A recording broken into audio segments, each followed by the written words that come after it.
So, welcome to Metroid. Hey, did you think the overworld of The Legend of Zelda was oppressive? Well, guess what? Here comes Nintendo with a sci-fi game about exploring a planet that wants you dead. So, Metroid was a game in which, much like Zelda, it was all about exploration and finding power-ups and upgrading yourself. You may also know Metroid from the fact that it is half of the coin term for a game in which you explore a whole lot of stuff, to oversimplify it just a little. Hey, where do you sit on the Metroidvania versus exploratory platformer debate? What do you think that genre should be called? I feel like exploratory platformer is a bit of a mouthful as a title. I can understand wanting to kind of make a genre that doesn't just cram into random games that, were important and people do still draw a lot of inspiration from, but nonetheless, it's probably better that they aren't just attached to the genre itself, but we also still call roguelikes roguelikes, so games are not great at genre titles. Nobody has thought about rogue in a decade, I'm pretty sure. Mm-hmm. See, I'm okay with game genres cribbing from specific game titles like that, and also the phrase exploratory platformer just sounds awful. So I'm okay with Metroidvania, but I know it's something that people argue about. So, released in 1986, Metroid the First is honestly pretty close to what the series would become later on. It is one of those situations where they kind of just got it in one-ish. Obviously, later down the line, Super Metroid would come along and, like many other third games in Nintendo's series, kind of define what the series would be about, even more so than the first game. And definitely in spite of the second game, because back in the day, Nintendo's a lot more experimental with their sequels. This, however, is not an LP of Metroid 1, because there is a remake of that game. Released in 2004, we have Metroid Zero Mission, which is mostly just the same game with a new coat of paint, but there are a few additions here and there, and honestly, not being on an NES in and of itself is kind of an advantage for me personally. I don't think the original Metroid's awful or anything, but I would just much prefer the coat of paint of Zero Mission. Sue me, I like the sprite work. Now, that being said, before we go, first of all, normally I kind of like to look around and find, hacks for games and see if there's anything I might want to play with for an LP, but no, nothing for this one. There's a bunch of them made, but none of them quite interest me, so I'm just going to be playing this game normally. Before we get into the backstory of Metroid, just as a general thing, what's your history with Metroid, Loka? My history with Metroid is stupid. I'm pretty sure the first Metroid game I played was Hunters? What was the one with all the different bounty hunters on the DS? Yeah, that's Prime Hunters. Yeah, that was the first game that I played, and I still like Metroid. I bought Metroid Prime a while ago and still haven't played it yet, then the remaster came out, thus rendering my purchase unnecessary. I'm mad about it. I think the only Metroid games that I played are Super Metroid, Metroid Prime Hunters, and Metroid Dread. Two of those are really good, and I liked the third one, I just don't know if I like it now. So, me, I started with Metroid Fusion, back when I first discovered perfectly legitimate means of playing video games. I just decided, hey, I want to start with this, and so I did. Just spent part of a summer playing Metroid Fusion, loved it, and eventually got into Super Metroid. I also thought that one was pretty good. Bounced off Zero Mission at the time, but I might have just been a bit fatigued of it in general, but other than that, I'd also played the remake of 2 way back when that came out, and I mean the fan remake, not the official remake, which I also hear is very good. And then more recently, I played Dread, and also like that one a lot, so I have played all of the main series Metroid games in some capacity or another. I have played 1 and 2 and 3 and 4 and 5. There you go. Metroid Zero Mission itself, one of the things about it, though, is it was specifically remade with the idea of introducing people to like a more traditional Metroid game after Metroid Fusion came out, because Metroid Fusion was designed, like, specifically, despite what some people think. It does have a bit of a departure of a design format from the rest of the Metroid games, but that was deliberate, and it's fine. But this isn't a Metroid Fusion LP, so you're all spared from that rant today, even if you're all fools. Anyway, so now that I've antagonized half the people here, so the runtime of this video is probably a lot longer than where we are right now, because there's one more thing I also want to talk about, and that is the Metroid manga. So, the manga was actually released in 2004, around the time this game released. But more importantly, that means it was released pretty much after every single main series Metroid game had come out at the time.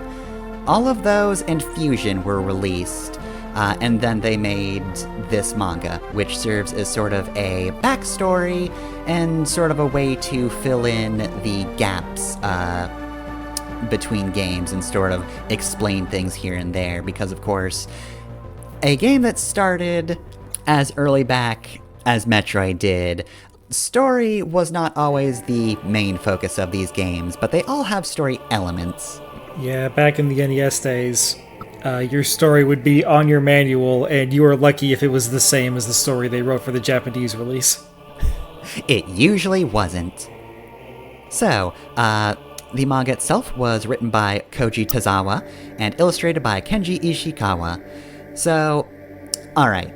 One other significant thing I didn't mention about the original Metroid, and something that I am not going to play coy about, is the fact that Samus Aran is a woman.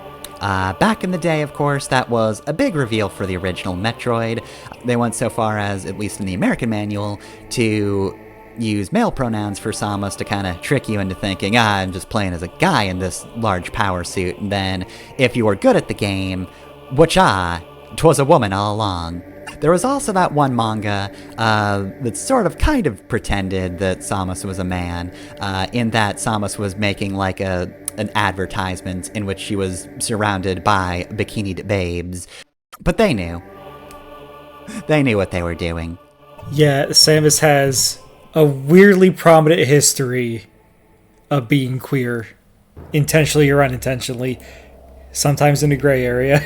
Yeah, so, like I said, not going to play coy about this one, because everybody knows it. Nintendo does not try to hide it anymore.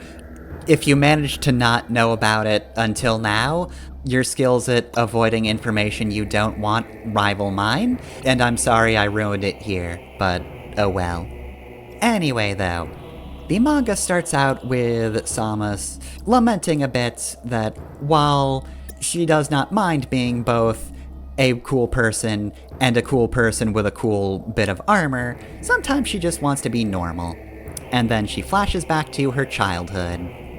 Baby Samus, the most adorable child in the galaxy, is the daughter of a couple of just very prominent scientists and workers in the area, Rodney and Virginia Aran. So, one day, as Samus is just being adorable here and there, and watching cute animals, suddenly, a bunch of aliens land on her planet. Don't worry though, it's all cool, it's the Chozo, they're nice aliens. Samus makes friends with them immediately, especially with Old Bird, who's just a cool old man bird. I can't believe his name is just fucking Old Bird. They didn't even give us, like, the alien pronunciation for Old Bird. I'm sure it sounds better in Chozo, but in English it just sounds like a silly thing to name a character. Old Bird becomes fast friends with Samus, who then goes on to make friends with the most important character in this manga, Pyonchi. It's just like a weird bunny squirrel alien animal. The anime mascot. The Chozo had arrived to collect a material. However, they couldn't really do that easily because of space regulations, and so they just had to kind of leave for a bit. Unfortunately, space pirates saw them land and thought, ah dang, that planet's got some good-ass materials on it. Well, we don't care about space regulations. Time to murder everyone down there. The space pirates, of course, are led by a character you'll know from the games as Ridley. A character who does not normally speak, but is an edgy bastard here. Excuse me, having watched Retsupre for several years, I know exactly what Ridley sounds like. And I can't make that voice with my mouth, so I won't.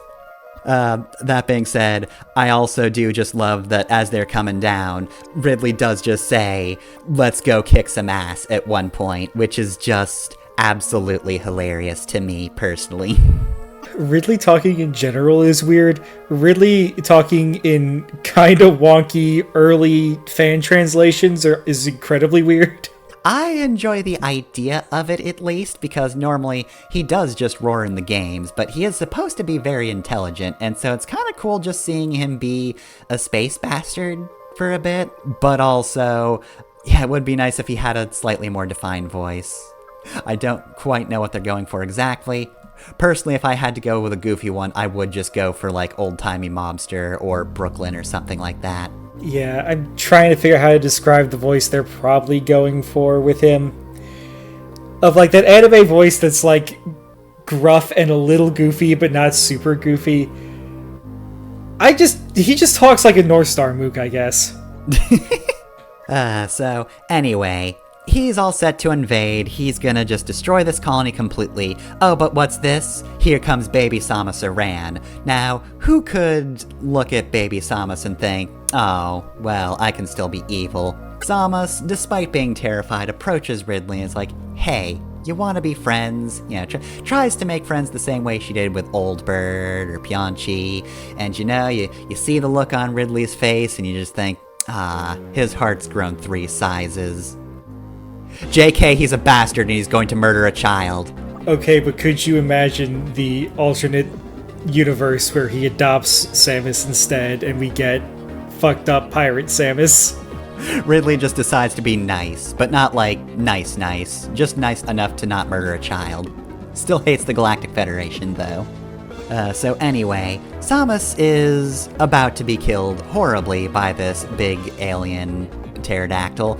However, her mother rushes in, and at the same time, her dad's like, okay, so like, if they leave with this material we have, they're just going to kill us anyway. So like, I'm just gonna blow up this ship. So he blows up. And then, of course, we also get Ridley being interrupted. He looks over and is just like, why is my ship on fire? And then his ship hits him and he blows up. Man, you know Kraid is just laughing his ass off. You'll never guess what Ridley got into this week. Dumb fuck got blown up by his own ship, idiot. Tried to steal the most volatile shit in the galaxy. You look at this thing wrong and it explodes. Meanwhile, he's shooting guns around it. I'm telling you, it wasn't me! Not long after, the Chozo return and find the colony just absolutely devastated. Not a single survivor, except wait a minute, nope, there's Samus and Pyonchi. They survived. Afterwards, the Chozo just take Samus back to their home planet, Zebes. Or Zebes. Zebes? Home planet Zebra. Anyway, they take her back to Zebes, and of course, she is highly traumatized because everybody she just knew and loved died to a space pterodactyl who could shoot lasers from his mouth. That's gonna be harrowing for a kid. And unfortunately, their security program / helpful computer, Mother Brain, kinda just a cold bastard. The Chozo are nice. Mother Brain just kinda needles Samus for a bit. But nonetheless, Samus is adopted, and years later, has been trained by the Chozo and has some cool power armor. However, she's not great with it. It's years later, she is now at her hot-headed teen phase. So afterwards, there's a bit where she finds some alien creatures, and they're real pretty, and everything's so nice. Everybody gets a juice. Yep, things are great. Except the field of flowers she finds them in is actually incredibly poisonous, so they have to burn the whole thing down. Now you might be wondering, how could so many of those flowers have possibly been planted on planet Zebes? Well, as it turns out, the butterflies were the carriers, which you might think, oh, they're too cute to do that. Well, guess again, they have guns now. They just have guns now. God, I fucking forgot they had guns. I did kind of laugh at this moment that was supposed to be, probably pretty terrifying of just Samus wanted to do a nice thing and care for some things and, sort of plant the beauty of nature. But then here comes these fuckers with guns. God, it turns into that Hellboy strip really fucking quick. Butterflies. They've got guns! It's funny in any order.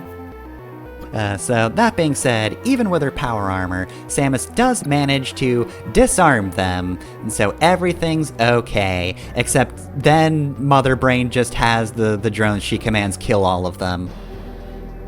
Whoops. Samus isn't very happy about that. Samus is going to learn about ecology in the most traumatizing way possible. It's been a long time since your last trauma. Here's some more. Also, this planet just fucking sucks. Like, why are the Chozo here? There's gotta be other planets. Yeah, everything's so hostile.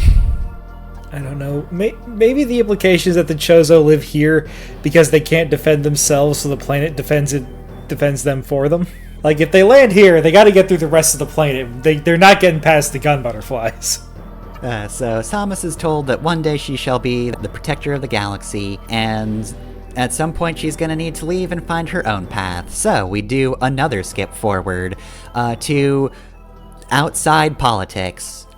One thing I do appreciate about Nintendo's foray into sci-fi is that they did do a decent job of just, having weird aliens. Like this and F-Zero have some just, weird alien designs, and I dig it. They're weird, but they're also sapient, and we see them here, doing politics. Hey, do you like the Star Wars prequels? Do you like the Senate scenes in the Star Wars prequels? Thankfully, these are far shorter than those scenes, and it's basically just, hey, we should send our armies out, versus, no, we shouldn't. I like fantasy politics and sci-fi politics is the same thing, but in space. But boy, was the shoddy translation really holding these scenes back. These scenes needed a lot of nuance and very specific things to be said, and instead everybody just talks like a teenager. Yeah, that is one thing that I'm sure you've noticed by now has cropped up a bit is just, this is definitely a translation of the time. I highly appreciate the efforts undertaken by the fan translators, and I'm not saying that you shouldn't have translated at all, but I feel like it's fair game to say that sometimes the translation holds back the story. Mm-hmm. And sometimes we need to, maybe retranslate things down the line once everybody has a little more experience. The way I phrased it to Loka was, just looking at the font, you kind of know what kind of translation it is. Fucking do-wang ass font. Maybe it's because I've read manga for long enough and translated works for long enough that there's just a vibe I can get from this type of thing. But I just got that vibe immediately. It was the all-caps font that really just made me go, oh god, I don't like looking at this.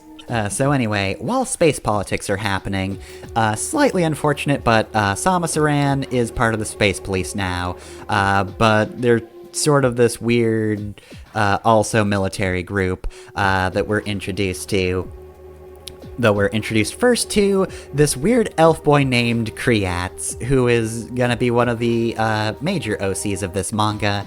I will say, for a game series that is typically about, solitude and kind of making through a situation as just a lone character in a hostile environment, I kind of like it when Samus has friends, though.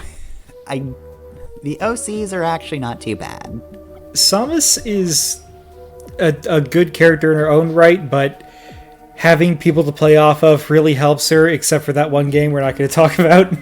So yeah, Kreats is, the anime elf boy, who I would appreciate a lot more, but I have seen some of the worst faces I've ever seen on him, so my feelings are mixed.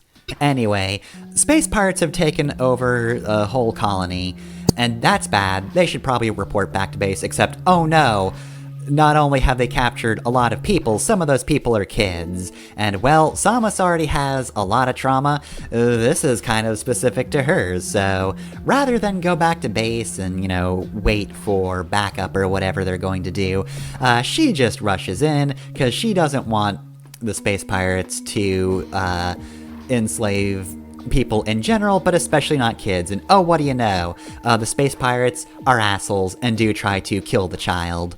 I want to talk about how they decide which children they're going to kill, because they just get like a rod and they swing it at a specific height, and if they don't hit the child in the head, they're not tall enough to live.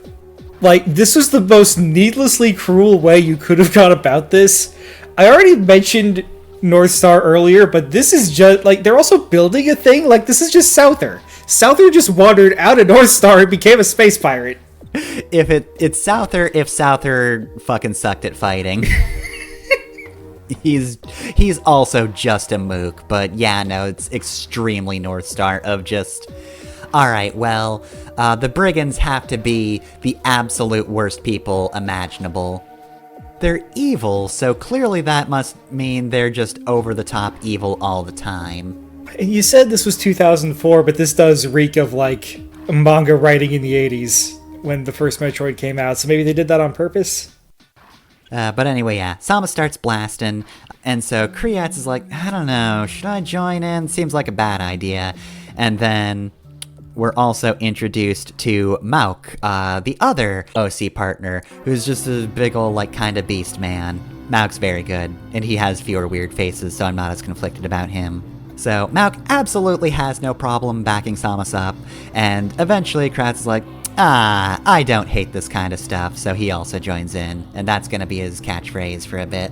The fight goes over fairly easily for the Space Cops, except Samus does very nearly just kill the leader, because, well, even if he's crying crocodile tears, again, trauma. But she backs off when everybody's like, hey, we've got to interrogate this guy, you probably shouldn't kill him, but then also, she hears the crying of that child, and thinks, alright, fight's over. It's more important to not upset this child anymore. Yeah, he who fights monsters must take care to not become like the monsters, or if he gaze in the abyss. The problem is we both seen Kuga, so we've seen the best, like, telling of that story, and so for it to just get a little lip service here, like, it's fine, but it's also just, like, it just makes me want to watch Kuga again. Yeah, it's also like, I don't know, the space pirates just kind of suck in general. They're all just awful. I do think there's a reason that they stress we need the information he has. Yeah, because otherwise it'd be like, alright, well, but he sucks though. But yeah, no, like they hadn't ever really captured a space pirate before, so this is new. Even with that success though, they still get chewed out by their boss, who is just named Chief Hardy. They did not feel like being subtle here. Unfortunately, the chapter also ends with a different character being introduced as General Adam Malkovich. There he is. Anyway, moving on. So chapter 4 is one that, if you're interested in the general storyline of the Metroid series, this is the only one I would skip because it kind of just has a major bit of plots revealed that is necessary for the manga to be a connective tissue for the series. But again, if you want to do these in sequential order, you're not going to find out some of the info here for a while, so I'm just going to skip over that part. So chapter 4 does, however, start with that one part of every storyline where the writer's like, I want to make a point here, but there's no way the people actually publishing this are gonna let me get super deep into this, so I'm just gonna have Samus be like, hey, isn't it fucked up that the people of this planet, made this whole colony, but then the space pirates took it over, but now that we've come in, we're kind of just taking it over as the police? And that's about all we're getting for that social commentary. They probably only got away with that because they need to explain why Samus stops being a cop. It is a generally fucked up situation. However, Nintendo probably does not want me to tackle the corruption of the police system in this manga. The thing about Metroid, and I probably should have said this earlier, is that it is one of the Nintendo franchises that's meant to appeal to older fans. In fact, if you're familiar with Sin and Punishment on the Nintendo 64, one of the reasons that got greenlit was because there wasn't a Metroid that they were going to make for the 64, but they still wanted a game to appeal to older fans. And Sin and Punishment gets real fucked up real quick. So maybe they could have gotten away with more for Metroid, but Metroid is still a first-party thing compared to Sin and Punishment. So maybe they wouldn't have. So anyway, Samus and crew are called in by Adam. Krauts makes some faces. He is just a Western cartoon as hell. he's that one. He's like...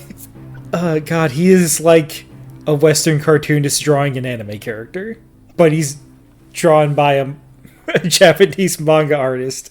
So we're having some weird cross-cultural things happening here. Mm-hmm. So the important thing to note after that is space politics are happening. The Chozo are doing something. However, that's interrupted when there's just a gigantic ship looming over their planet. Their planet, which is supposed to have protection shields against this sort of thing. But whoops, big ship is just completely penetrating that.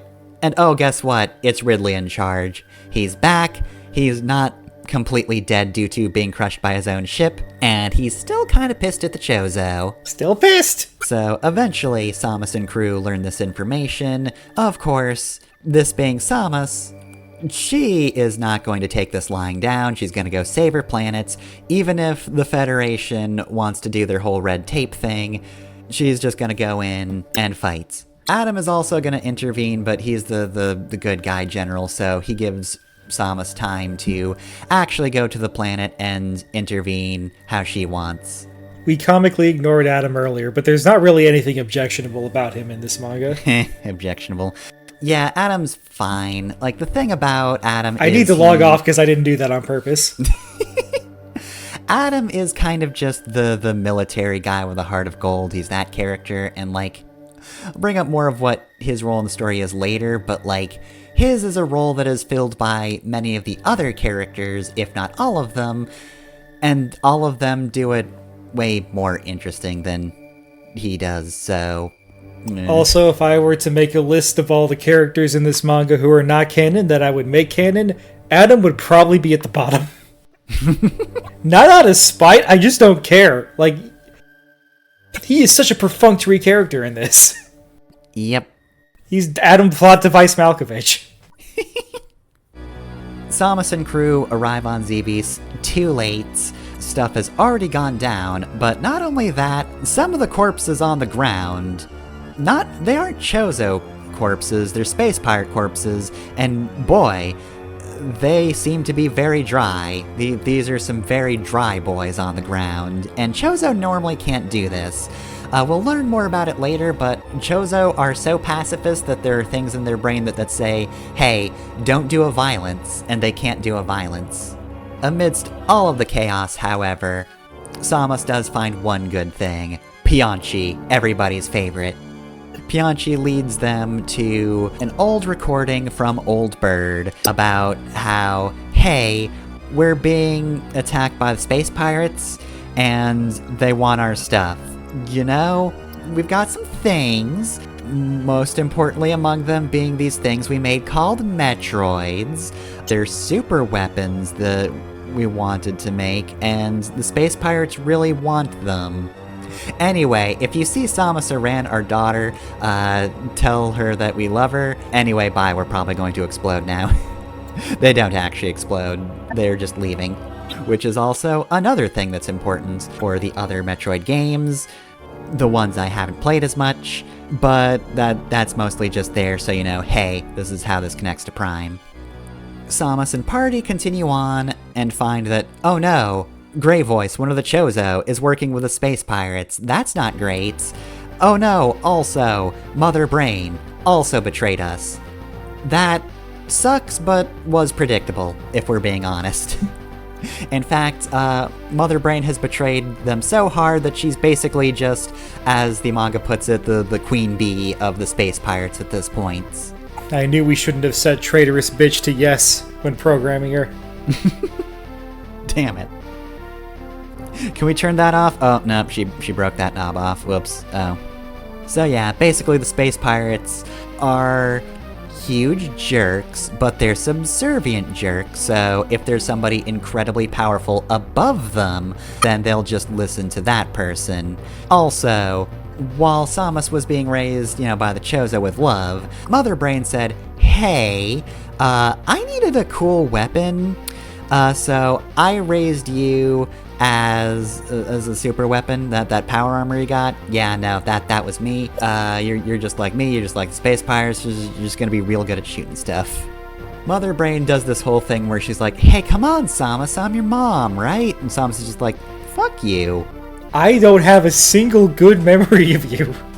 I have so many parents. I've got 2 bio parents and a whole lot of bird alien parents. You are like the one thing in this galaxy that I do not consider some sort of parental figure. Anyway, though, Mother Brain's got some real strong glass in front of her, so even though Samus has the power of rage on her side, can't break that glass. Also, bad news, here's Ridley. Oh, whoops, still have trauma over that. Ridley is just attacking her relentlessly because he's just like that. And Samus is having a panic attack so hard that she can't even keep the suit active. I don't know what it said in the original Japanese, but the translation identifies it as post-traumatic stress disorder.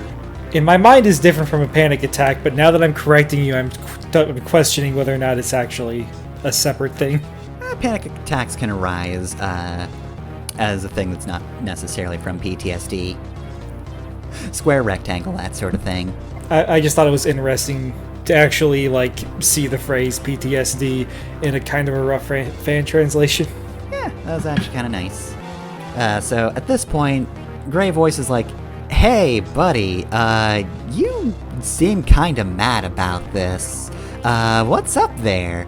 And Ridley is just like, she's the reason my ship exploded, which, not really, technically. I mean, I guess he never really knew Samus's dad personally, but, Samus was the only one around when the ship exploded, so he's just like, that was in some way her fault.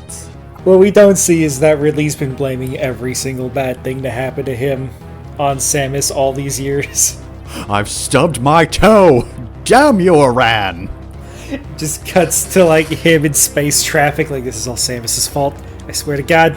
This is also where Ridley reveals that, he was able to survive the explosion, because he can just, super heal his body, by eating things. And, oh, hey, guess what was around in the space colony?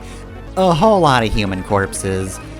So yeah, no, he hated doing it. He doesn't like eating humans, but he did do it to survive. You have no idea how much I want to hear Slow Beef for Diabetes read this role in the Ridley voice.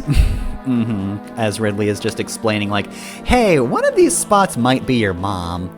I don't know if it'd be funnier to let them read it beforehand, or to just have them say, hey, do you want to read some Ken and Ridley dialogue in the Ridley voice? It's yeah, sure. Whoa, what the fuck is happening here? I feel like Slowbeef at least had to have read the manga at some point. Yeah, he is a big Metroid fan. But anyway, Ridley's real mad, and Grey Voice kind of trying to control the situation a bit. He is not holding Samus's head in his claws, so, bit calmer.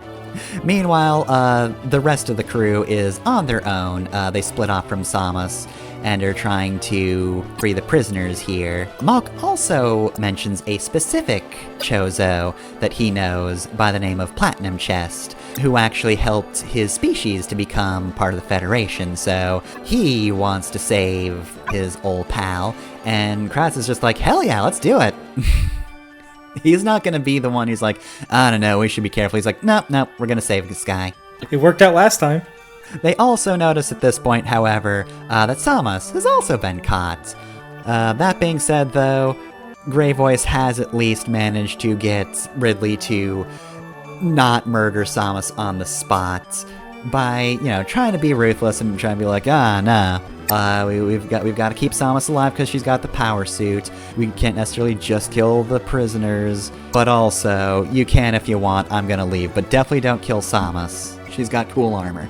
Thankfully, at least, Samus's ship does have a emergency function in which they start the engines to basically just attack the surface to distract the space pirates, which of course, Ridley being Ridley is like, shit, what are they doing? What's happening? I hate this. Samus, since when did you have friends? It's just a weirdly comical scene from Ridley at this point. Yeah, he's just been a bastard for a whole scene, and then it's just missiles start hitting the planet's surface. He's like, God damn it, what the fuck? What's going on? Great Voice, on the other hand, convinces Ridley, hey, Samus isn't the type to bring partners along. She operates on her own. She just planned this the entire time. Was this part of your plan too, Samus? So you should probably just go stop that, because there's no friends around here. Definitely not. Ridley leaves to go take care of that, which means Krauts and Mach can catch up to Samus, who is now just in real bad shape and begging everyone to kill her, because so much trauma, though. I cannot emphasize the trauma enough. The trauma here is a lot, but it's very well written and compelling, like even with... As much as I keep shitting on the translation, I do appreciate it, and I think it comes across pretty well. I'm certain that Metroid will be able to portray this trauma well forever, and it'll never fuck up in a major way. Yeah, definitely not. At the very least here, we just get a really nice scene of Samus being comforted by her bird family. It's just a really nice sequence overall, and the Chozo probably do a slightly better job of calming Samus than her space partners do, but, I mean, does Krauts seem like he's the most emotionally supportive person? I mean, he can try, but I don't think he does it well. Mach at least knows not to overstep. However, at this point, Ridley is getting real bored and also has realized that the prisoners escaped. This is a bad day for Ridley. Everything sucks. He's gonna go murder somebody if it's the last thing he does. You said everything sucks, and it just made me think of the fucking Limp Bizkit song. And Ridley would listen to Limp Bizkit. That's how he's gonna blow steam off after this is all done. He's just gonna get in his spaceship, turn the radio up all the way, pull up the MP3 file, just start singing along with Fred Durst. It's just one of those days when you don't want to wake up. God, I'm just... Okay, slight tangent, but the music thing I immediately thought of was just he's getting down to the planet Samus lived on, and it's just the Sawada scene from Kamen Rider Faiz. Oh god, I can't remember the name of that remix. The folks at home, listen to Pass the Cavassier Part 2 by Busta Rhymes, and the first lyrics from that are blaring constantly over this scene from a children's show. So everybody is making their escape, and Samus seems like she's still out of it. They're about to be attacked by a space pirate. Oh no, looks like Samus is just going to be too depressed to be able to defend herself. Nope, turns around, and thank goodness she can just form this suit like it is some kind of Toku armor, because she just shoots a guy. They all continue on. However, Mother Brain is still an issue. And not only that, there is one Chozo missing. And suddenly, somebody in Chozo battle armor just comes in with a gun and just starts shooting everything. And oh, guess what? It's Grey Voice. He's back. He was only pretending to do a heel turn. Much to his own detriment, because again, Omega pacifists, he does try to take out Mother Brain. However, because of the mental guard, he can't actually finish the job because he's just in sheer pain for doing a violence. But he's going to work through it anyway. This is also a great scene because while they're attacking each other, Grey Voice is just like, yeah, so, you think you're real smart, huh? Well, you're actually just terrified of living beings, and also Samus especially, and that really pisses Mother Brain off. I'm not jealous at all, Baka! This is a very good fight scene, both because the action is, like, well choreographed through the panels, but also Grey Voice is very smart and is just doing some really, really good, like, banter. Yeah, Grey Voice rules. There's a part of me that's a little irritated that the best fight scene in the manga didn't get to go to Samus, but that's me thinking about this like this is a fucking, I don't know, a wrestling show and not a work of fiction. That was a weird way to phrase that, because wrestling is fiction, but it's in its own separate reality Yeah, I get you. that follows its own completely different rules. You can't tell a story like wrestling in any other media. So it's at this point that Samus realizes, hey, wait a sec, where's Grey Voice? Oh shit, Grey Voice stayed behind to do a fight. Oh, that's not good. And she is told that it was his DNA specifically that was used for Samus to be able to use the power suit and survive on the planet for years. And this is yet another figure that is more of a dad than Mother Brain is a mom. Fuck this giant brain, we hate her. I do want to mention about the DNA thing, because this is a point in contention for later games that I won't get into. That's always been a part of Samus's backstory. In fact, I think Grey Voice and Old Bird were specifically mentioned in the original Metroid manual, but that did not survive the translation to English. So, like, and this does get brought up from time to time, but, like, never in a place where somebody's gonna see it.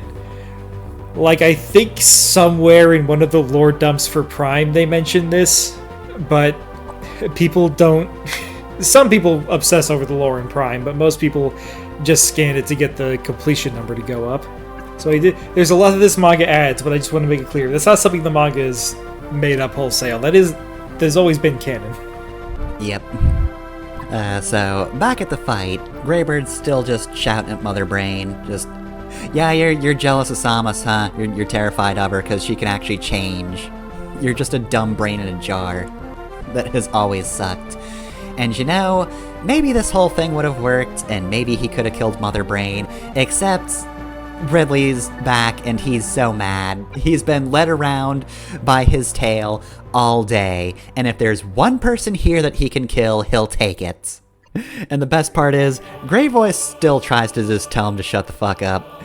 Yeah, you're a weird, gross pterodactyl alien. You have no culture, you just eat everyone else. Your voice is very irritating.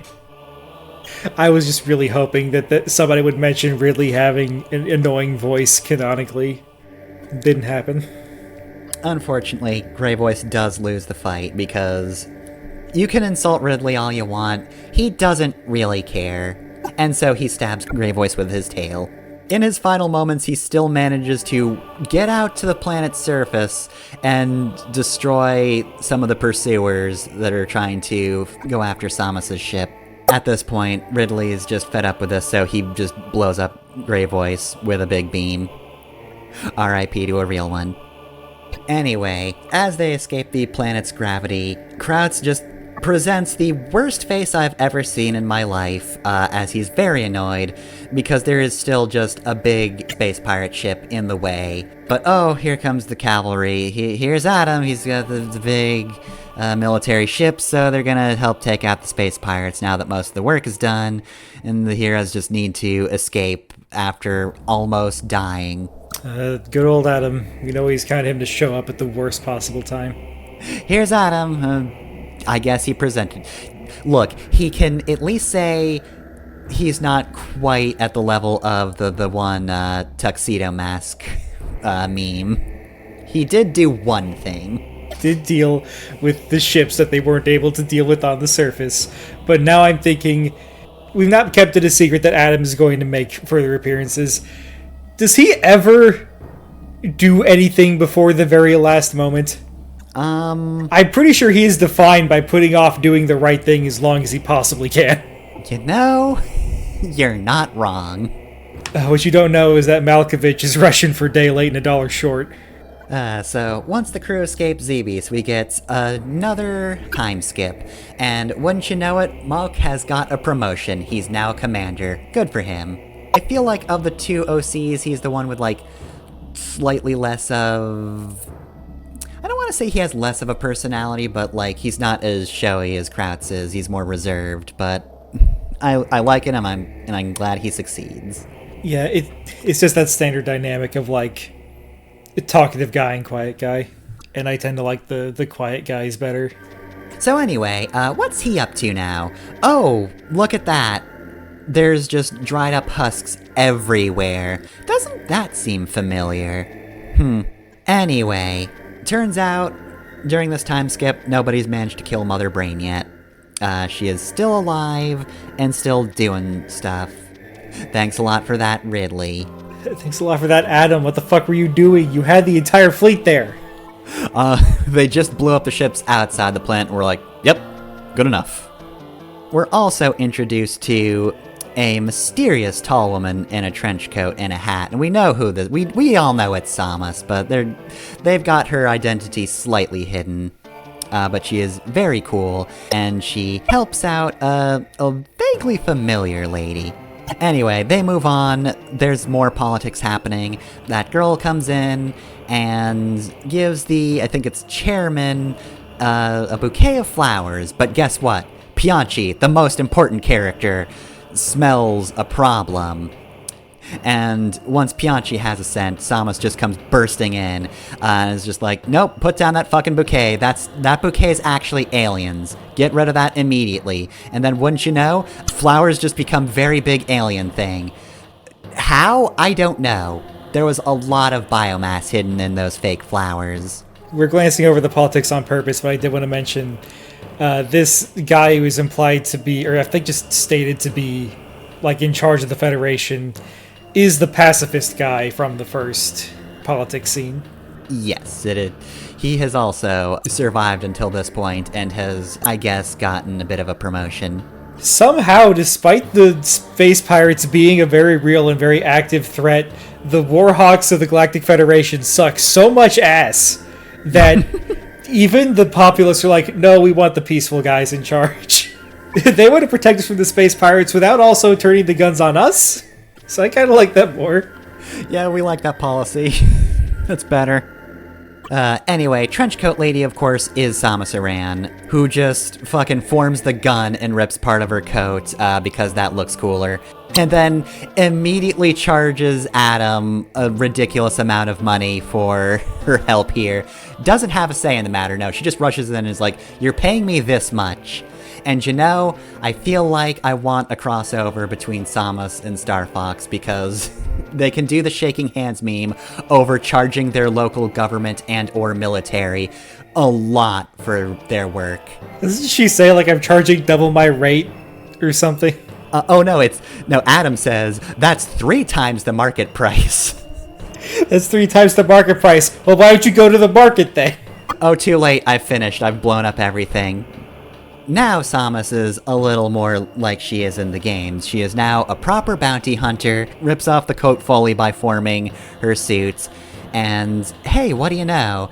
That lady who gave the flowers has a slight flashback to when she was saved from the space pirates years ago by Samus. It's that lady. She's back.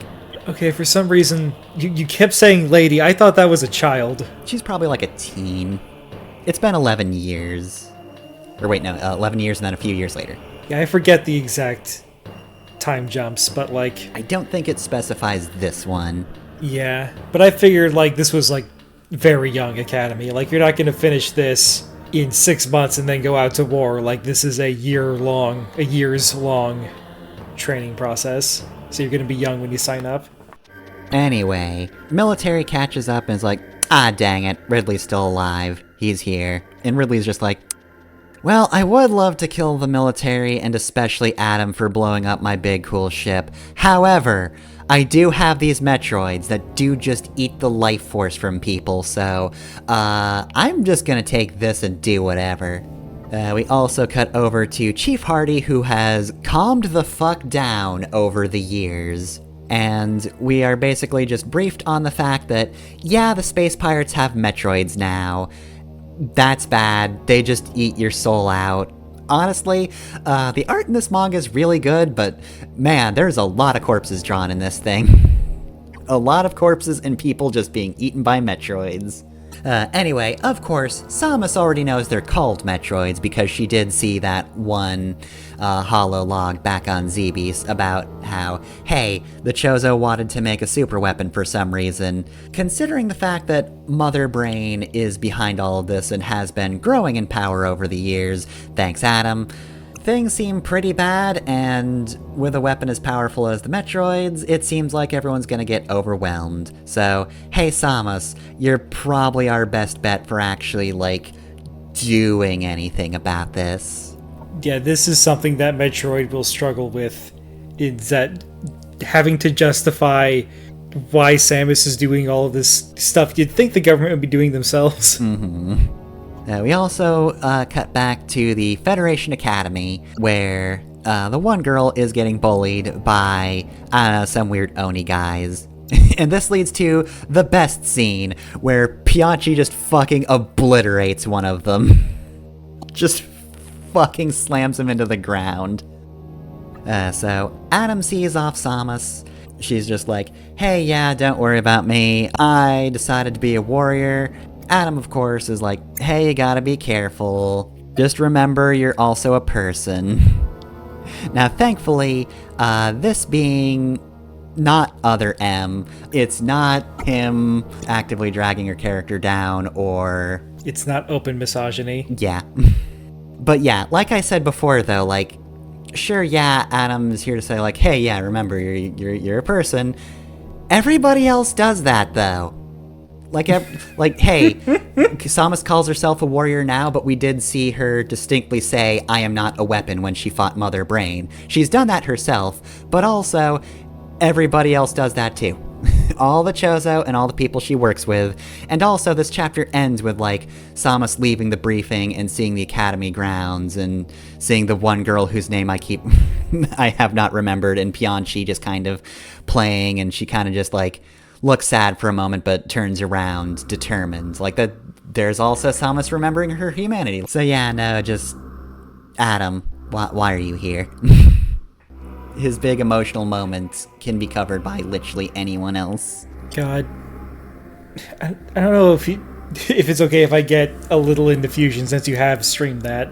Adam's characterization in Fusion is so weird because the way he's introduced is very strange. It's like they're referring to something that happened earlier, but it hasn't happened. I'm trying to think of the best way to phrase it. It's like when you skip an episode, so they have to bring you up to speed, except the episodes they skipped never existed. And yet somehow that's the best that Adam has ever been written.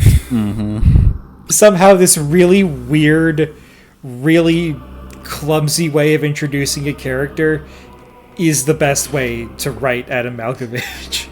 Alright, so there are a few chapters left after this, but they are basically just a breakneck review of what we're going to be seeing in the actual game. We'll probably bring these chapters up at some point, since they do happen in story, and there are some things interesting that happen in the chapters, but otherwise, you're about to see what I'm going to be playing in the LP, so we'll skip that for now. Though I will say, while the pacing is kind of breakneck, I feel like it actually kind of fits just the way it's trying to present how a Metroid game plays out, which is to say, incredibly frantic? More so than I would necessarily think of. I described the environment as oppressive, but I feel like it's more of a calm oppression. The next few chapters is just Samus being attacked relentlessly. But yeah, no, that's a vast majority of the Metroid Zero Mission manga. What did you think about it? It's weird because I'd heard about the manga for so long. It's weird to finally actually read it.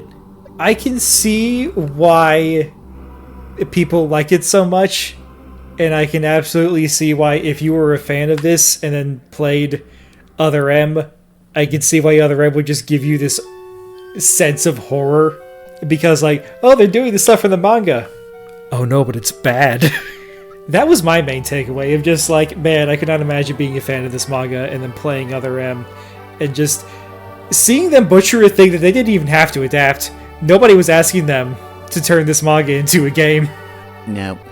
And also, all the, most of the characters who aren't Adam and Other M aren't even characters from the manga. They didn't even do that right. Other M is such a fucking surreal thing. I forget there's so many characters in that. Why are there so many characters in a Metroid game? Metroid Prime 3 had quite a few, but even that wasn't that much. and they probably feel like they matter more. But yeah, no, like, I enjoyed it well enough. So, alright, this is a prequel manga, and kind of mid-cool-ish manga as well, I guess, that came out way after the original game did, so it wasn't just trying to completely make up information about the games. It was basically there to connect the various bits and pieces that were actually in each game and tried to give them a bit more context. And I think it did that pretty well.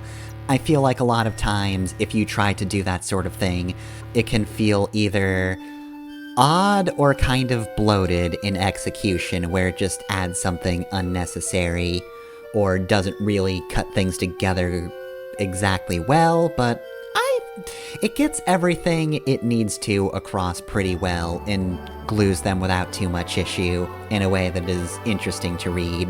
Yeah, on the one end, you have Ian Flynn's writing style, which that is his bread and butter. What he is very good at is looking at a large, sprawling canon and weaving together the things that go well together, even if they weren't intended to go well together.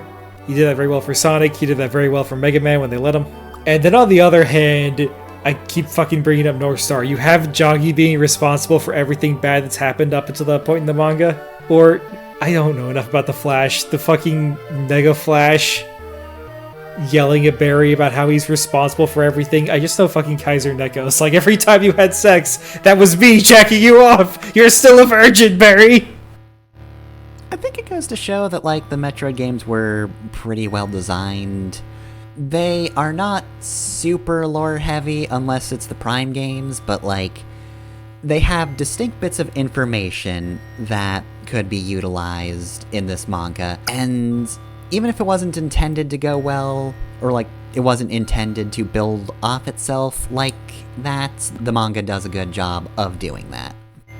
Alright, well then, though, that is it for Manga Talk, which means, that's it for the episode 0, which is, it's definitely an episode 0 and not a preamble, because, let's see, before editing that is, hour 15, so that's kind of went on for a while.